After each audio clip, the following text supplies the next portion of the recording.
পাথর বোঝায় ডাম্পার গাড়ি উল্টে মৃত্যু হলো 4 জনের, গুরুতর আহত হন আরো 4 জন।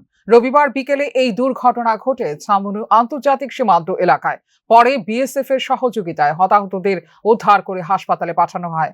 খবর পেয়ে হাসপাতালে ছুটে যান এমডিসি হলিউড চাকমা। রবিবার বিকেলে মর্মান্তিক দুর্ঘটনার সাক্ষী হলো ত্রিপুরা। ছামনু সীমান্ত এলাকায় একটি পাথর বোঝায় ডাম্পার গাড়ি উল্টে যায় এবং পাথরের নিচে চাপা পড়ে ঘটনাস্থলেই মৃত্যু হয় 4 জনের, গুরুতর আহত হন আরো 4 জন। রবিবার বিকেলে এই দুর্ঘটনার পর বিএসএফ এর 173 নম্বর বাহিনীর জওয়ানরা দ্রুত হতাহতদের উদ্ধার করে। পাথর সরিয়ে উদ্ধার করা হয় একাধিক মৃতদেহ।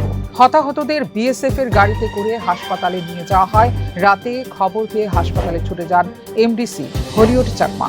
জানা যায় দুর্ঘটনাগ্রস্ত গাড়ির নম্বর TR05B1792। নিহতদের মধ্যে রয়েছেন রবীন্দ্র জয় ত্রিপুরা, মুজিদা ত্রিপুরা, বাখাক জয় ত্রিপুরা এবং নাড়ু জয় ত্রিপুরা। আহত হয়েছেন যুগল জয় ত্রিপুরা, কসমনি ত্রিপুরা, বয়স 13, সুমন ভৌমিক, নিকুঞ্জ দাস। দুর্ঘটনার খবর ছড়িয়ে পড়তেই এলাকা জুড়ে শোকের ছায়া নেমে আসে। অন্যদিকে রবিবার আরও একাধিক দুর্ঘটনায় হতাহতের খবর রয়েছে। Bureau report, news now.